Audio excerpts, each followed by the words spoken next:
torch of freedom burn.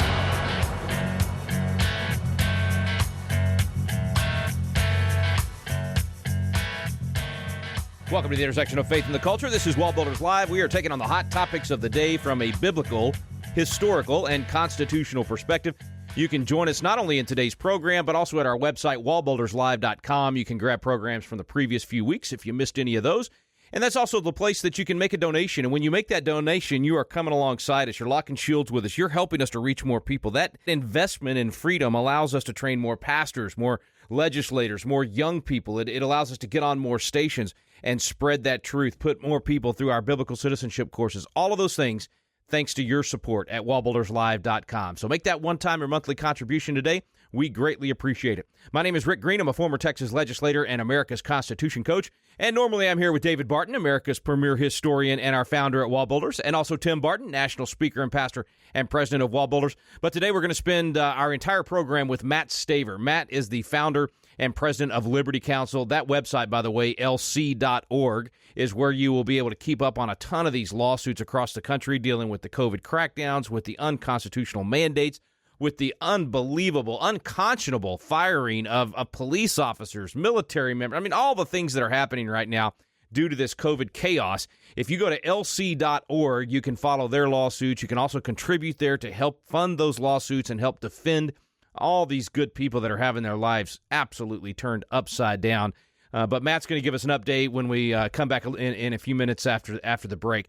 I just want to encourage you to hit the website today, wallbuilderslive.com, and become a force multiplier. Share our programs with your friends and family. Spread that news out there. Things are moving so fast right now. There's so many things happening, both in the military, in our political battles, at our local school boards, in our churches. And I know sometimes you probably feel like it's just too much. There's just too much going on. How do I keep up? Well, WallBuilders Live is really a great place for you on a daily basis in just 30 minutes to be caught up on what's happening out there with the right perspective. And I stress that because if you just watch the news generally, you're probably going to get depressed, honestly. I mean, if you just look at this moment in time, you're going to think, oh, man, it's all over. No, what we want to do is we want to take the news of the day and the hot issues of the day, and we want to put that in the context of history so that we are reminded there's nothing new under the sun, and we can learn from other times in history where similar things happen. We also want to obviously look at the Bible and say, what does the Bible say about these things that are happening? That's where we get all the answers. That's God's instruction manual for us. So every issue that we're dealing with, we should say, what does the Bible say about this? What is the proper role of government biblically? What does the Bible say the government should do versus what the family should do versus what the church should do versus what we should do as individuals? Anyway, that's what we do. We look at that biblical perspective. We look at that historical perspective. And then, of course, as citizens of the United States of America, we should look at a constitutional perspective. How does this work in our system, in our particular form of government, in our particular constitutional republic? That's what WallBuilders Live is all about. And so when you listen to this on a daily basis, you get that biblical, historical, constitutional perspective on whatever the hot issue of the day is, and then you share it. Share it with your friends and family. You can do that at wallbuilderslive.com. Grab those links, send them out to your friends and family, and become that force multiplier. Another way you can be a force multiplier is to join our biblical citizenship classes. These things have taken off all over the nation, thousands of classes taking place in homes and churches and just everywhere. It's so exciting to see. I get to read the testimonials every day, people talking about how going to that class gave them hope. They realized, I'm not alone.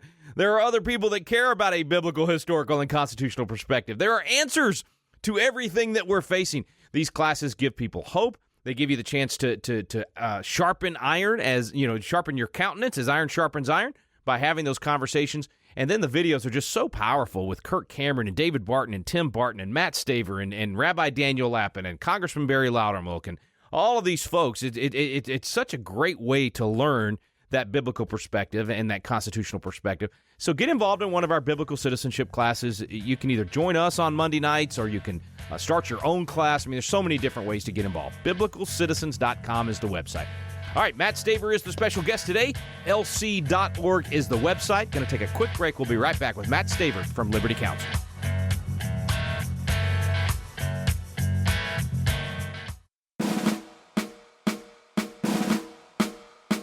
This is Tim Barton from WallBuilders with another moment from American history. In the early 1700s, the Reverend John Wise preached that all men were created equal, that taxation without representation was tyranny, and that God's preferred form of government was the consent of the governed, all of which is language recognizable in the Declaration of Independence. Why? Because in 1772, the Sons of Liberty, led by founders such as Sam Adams and John Hancock, reprinted and distributed the Reverend Wise's sermons. So 4 years later, much of the Declaration reflected the language of those sermons by John Wise. In 1926, on the 150th anniversary of the Declaration of Independence, President Calvin Coolidge affirmed, "The thoughts in the Declaration can very largely be traced back to what John Wise was saying."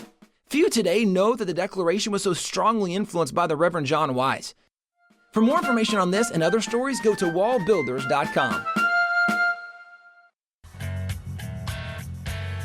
Welcome back to WallBuilders Live. Thanks for staying with us today. Always good to have Matt Staver from Liberty Counsel with us. Folks, go to the website, lc.org. Today, you see the chaos across the country. Contribute to lc.org. They are representing so many people across the country. Matt, thanks for your time, man. I know you guys are running crazy. You've had tens of thousands of people asking for help. I don't know how you're getting any sleep right now, but thanks for coming on today. Well, thanks, Rick. I mean, we've never seen anything like this in our history. Tens and tens of thousands of people. And of those people, like, for example, one group that makes up a small number, just some of the representatives, those represent 19,000, and those are the Freedom Flyer group that we're working with, and they have 19,000 airline employees across all the transportation sectors, airlines, ground, and other, rail transportation as well. So it's a massive, massive number. You've got so many different cases going. You also got the main case that's going to be headed back to the Supreme Court in the next few days and weeks. You've got military members. It's just unbelievable to me, the people that are being kicked to the curb over this after all their years of service. The very people we need right now, healthcare workers, you name it. So there's no logic to it, of course. And that's kind of my first question. In all these different cases, as you get in front of these judges, are we getting any common sense and logic back into this debate? The last 2 years has been void of those things. Is anybody waking up yet?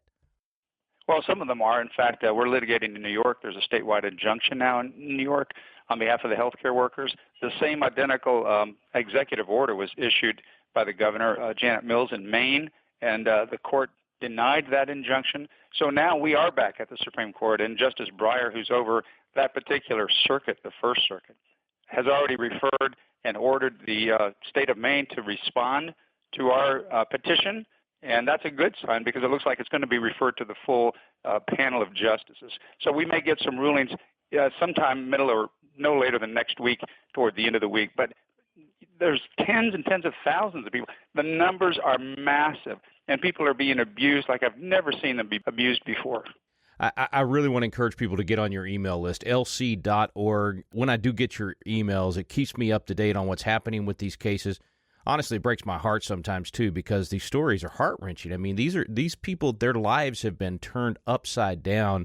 And when I say kicked to the curb, I mean, they're getting fired with no unemployment. Matt, I have a little, historic hotel. We had to fire an employee for stealing from us, and we couldn't keep them from getting unemployment. They stole from us, and they got unemployment. These are good people we're talking about in these lawsuits that did nothing wrong, and they're not even getting unemployment. They're literally being turned out on the streets. Yeah, they're being told that they have to voluntarily resign. Some of them are resisting that. And so, if they voluntarily resign, it's going to be harder for them to collect unemployment depending upon what state they're in. But it's just unbelievable because the healthcare workers, as an example, they worked through the pandemic. And they've actually treated people, and they're treating people now that have been injured or even died from these COVID shots. And they're being told, now inject the same thing into your body. And they say, no, I've got religious objections to it. The class action lawsuit we filed last Friday is now being fast-tracked. It's on behalf of all branches of the military, federal employers, and federal civil contractors. It doesn't matter what rank, what tours of duty, what sacrifice, how long you've been in the military. If you're not getting the jab, you're being threatened with dishonorable discharge. It is the worst betrayal that you can imagine. Unbelievable. And this one that you're talking about, now, I read something about this one. Is this all directly from the Pentagon itself? I know there's civil contractors involved as well. or is this just across the board? This is just anybody that needed to go directly for a military, an exemption within the military? Well, Biden directed his Department of Defense Secretary Lloyd Austin to issue the mandate on the military. That was August 24. So that's all 5 branches of the military. So we've been battling it since then, and we have thousands of military clients, but we have a stellar group that's a representative of the entire class of all the branches of the military. We have, in fact, the short title of it, Rick, is Navy SEAL 1 versus Biden, because we have more than one Navy SEAL in our lawsuit. But we have people from all ranks and all branches of the military. Then on September 9, Biden said, well, all the federal employers, all the federal employees and the federal civil contractors, they all have to get the shot as well by November 22. Well, the problem is that if you back that up, when they say get the shot, be fully vaccinated is what they say. You have to back it up 2 weeks before that, because they say you're not fully vaccinated unless you do it 2 weeks before the deadline.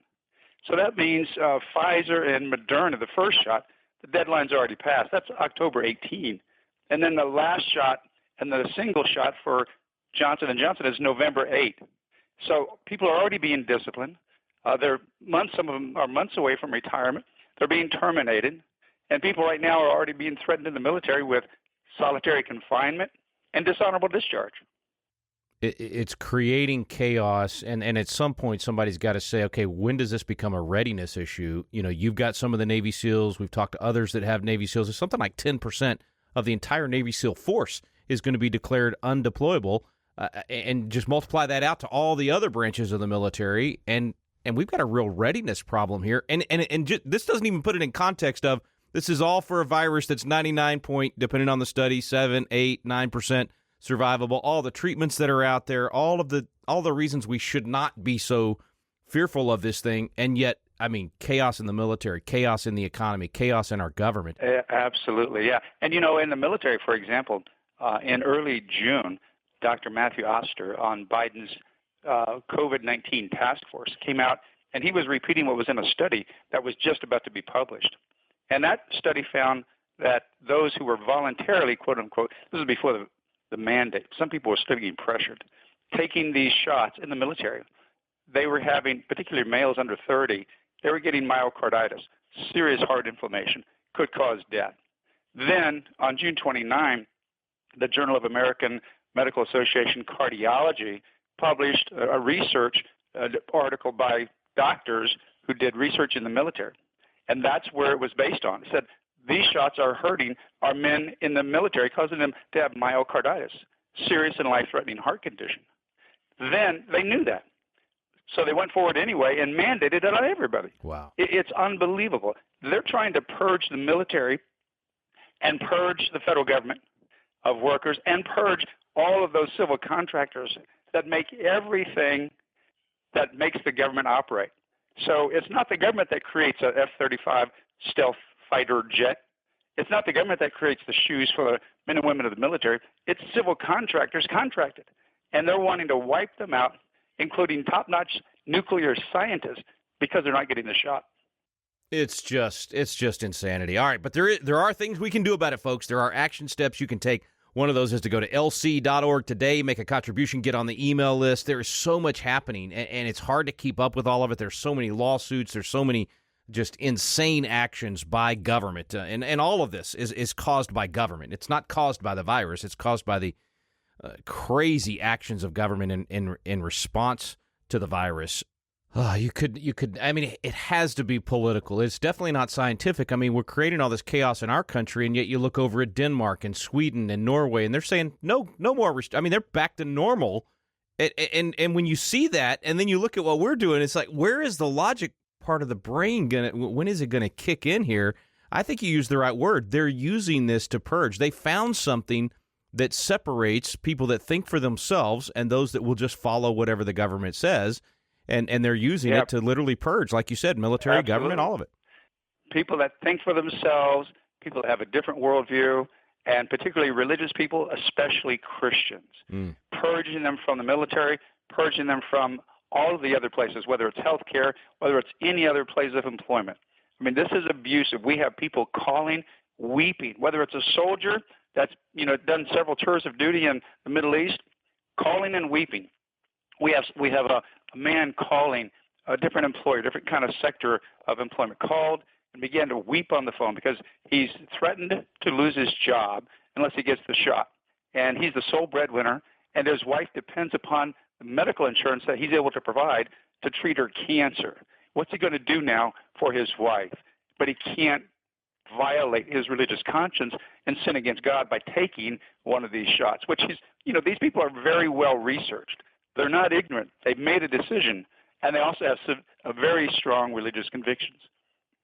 Multiply that by tens of thousands, maybe hundreds of thousands of those situations across the country. Police officers in some cities, 40 to 50% of the force going to be kicked off because of this situation. Firefighters, Matt, I've yet to think that if my kids were in the house and the house was on fire, I'm not going to stop the firefighter at the door and say, "Show me your, COVID passport. Show me your vaccine, your vaccine passport."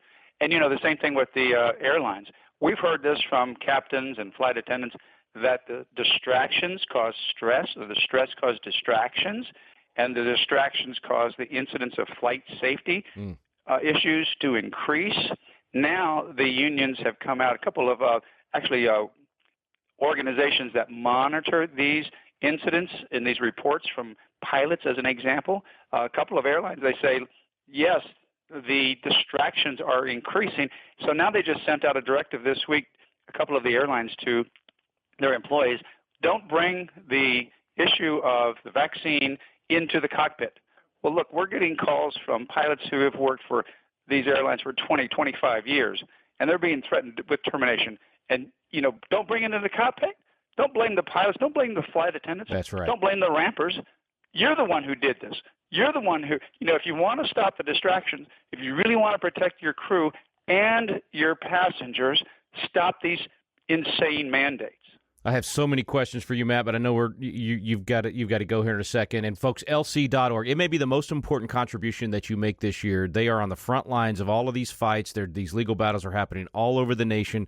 Please go to LC.org today, contribute. You're listening to all this chaos happening, and you're saying, what can I do? What can I do? This is what you can do, because Matt's on the front lines fighting it. You can help supply him. You can help him and all the other attorneys at LC.org. So LC.org, get on the email list, make a contribution today.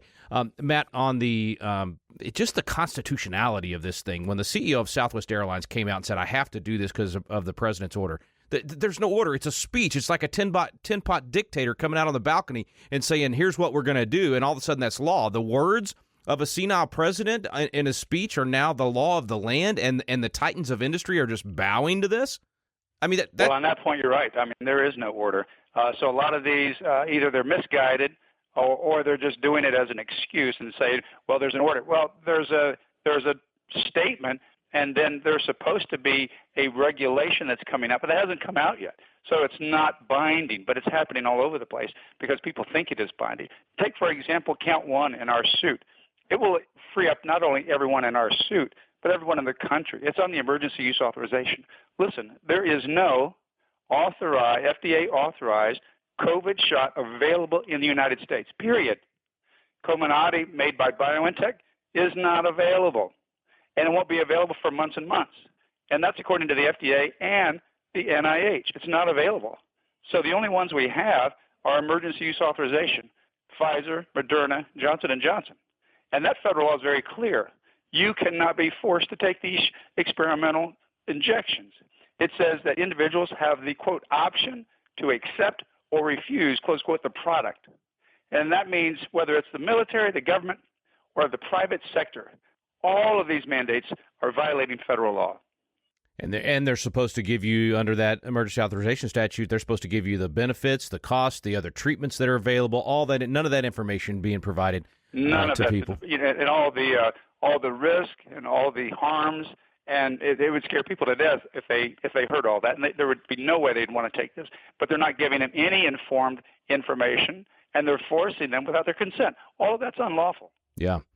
Last thing I'll ask you real quick on the religious exemption. How are those holding up? It seems like I read maybe it was a Sixth Circuit had said had upheld some athletes and their religious exemption. Do you think that could carry over to other areas as well, or are they just saying no to all the religious exemptions? Well, that was regarding a state, Western Michigan university. And then we also got the first injunction against an osteopathic school down in Louisiana. So we've, been very successful in that. But in the private sector, for example, with regards to employees, you have Title VII. And that's the problem with what's happening in Maine and New York. That's why the court issued an injunction in New York, and the court should have issued an injunction in Maine, but that's why it's now before the U.S. Supreme Court, because the governor there said all these healthcare workers have to get the COVID shots, and there's no religious exemptions. Well, wait a minute. They're all governed by Title VII. They're workers, right? Title VII protects against religious discrimination. Title VII allows you to ask for a religious accommodation like this. And so Title VII can't just simply be put aside by a governor's executive order. It's preemptive of the governor's order. So that's one of the issues. People in the place of employment have a very strong protection under Title VII. Matt, God bless you, man, for such a time as this. I mean, all these years of your cases, being a dean of a law school, all the things that you've done in your life, I just can't help but think God took you through all of that to prepare you for this moment. I mean, our nation is at the precipice, and these legal fights are critical to preserve freedom. Lives are at stake. This is huge. I'm just so thankful for you and the way God's using you and Liberty Counsel and the rest of your team. I mean, you guys are amazing. So just keep up the great work. Know that we're praying for you. I pray for your health. I pray for your sleep and just your wisdom and your wit. And God, we just lift Matt up to you right now and the entire team at Liberty Counsel, and just pray that you come alongside them, that you provide the funds, that you provide the health and the rest and the favor with all the judges. And just thank you for using Matt in the way that you are. Matt, God bless you, brother. Keep up the great work. LC.org is the place to go. Look forward to having you back soon. Thanks, Rick. Good to be with you, and thanks for your prayers. Absolutely, man. Hey, folks, LC.org. Contribution and get on the email list. That's the two things you can do today. LC.org, contribution, and get on the email list. We'll be right back on WallBuilders Live.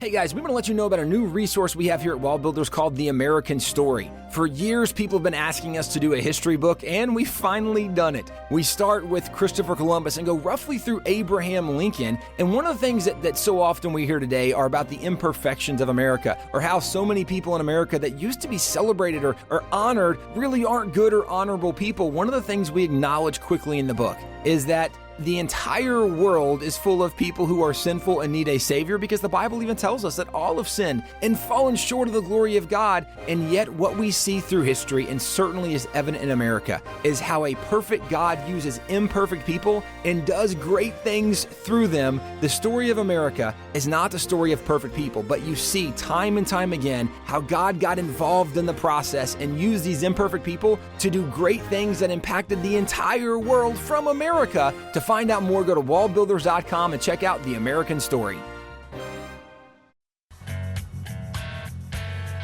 Welcome back to WallBuilders Live. Thanks for staying with us, folks. Thanks to Matt Staver for joining us today. One more time, lc.org is the place to go. lc.org. That stands for Liberty Counsel. lc.org. Contribution and email. That's what we're asking you to do. Contribution to lc.org to fight these fights. Get on their email list so that you can stay informed and keep up with all these things happening across the country. Only a few minutes left for today, so I just want to issue a couple of challenges to you. I want to encourage you as well. Remember, you got to keep the right perspective. As we said at the top of the program, if you look at just this one moment in time, it is easy to get depressed when you look around you, when you look at the crazy things happening in our nation right now. But when you step back and you look in the context of history, you realize, you know what? Mankind's been pretty crazy at virtually every other point in history as well. Sometimes a different kind of crazy. And, we've just had it so good. I mean, let's be blunt. We've had it so good in America for so long, and we benefited from implementing biblical principles. Because the nation was founded on biblical principles, we were able to reap the benefit of that. When we sowed the system that God had designed, when we sowed his principles into the nation, when we built the nation based on his instruction manual, we had incredible results. It became the most powerful, most free, most, the wealthiest, the most benevolent nation in the history of the world. And we have been beneficiaries of that. And our current generations have been living off the fumes of the hard work and the good principles of previous generations. And we haven't had to do the hard work. We haven't had to study. We haven't had to invest our time. We haven't had to invest, frankly, our lives, fortunes, and sacred honor the way that the Founding Fathers had to do to launch this nation. And so now we're faced with this crisis in America. I mean, it's a lot like when Thomas Paine wrote The American Crisis a week before Christmas in 1776, and things were falling apart, and most people had left. Most of the troops had left, and Washington, his troops had shrunk from, I think it was 25,000 down to about 2,500. I can't remember the exact numbers, but I mean, it looked like it was all over. And Thomas Paine said, most people will shrink from this. Most people will be sunshine patriots. They will be summer soldiers, and they will not fight this battle. But we need winter soldiers. We need those who will, as he said, stand it now. And, of course, a week later, Washington makes that surprise attack on those Hessians, crossing the Delaware River, and literally in a snowstorm, a blizzard, a miraculous victory, and the greatest comeback in military history. And his ranks swelled to, I think, 15,000 within just a few weeks. But, folks, that required winter soldiers. And we've got to start thinking like that. We've got to say, okay, I am willing to do the study. I'm willing to spend the time to study liberty and freedom, to study the Bible, and then I'm willing to act on those things. That's what we're asking you to do. Become a continual listener of WallBuilders Live and share it with your friends and family. All of that at wallbuilderslive.com. And then become one of our Constitution coaches. Go to biblicalcitizens.com today. Get signed up as a coach. Join us on Monday nights if you want. We have a free class on Monday nights, and you can be a part of that. But then host your own class in your home, at your church, somewhere in your community, so that you can be the catalyst for a restoration of biblical values and constitutional principles. Thanks so much for listening today to WallBuilders Live. We stand undivided.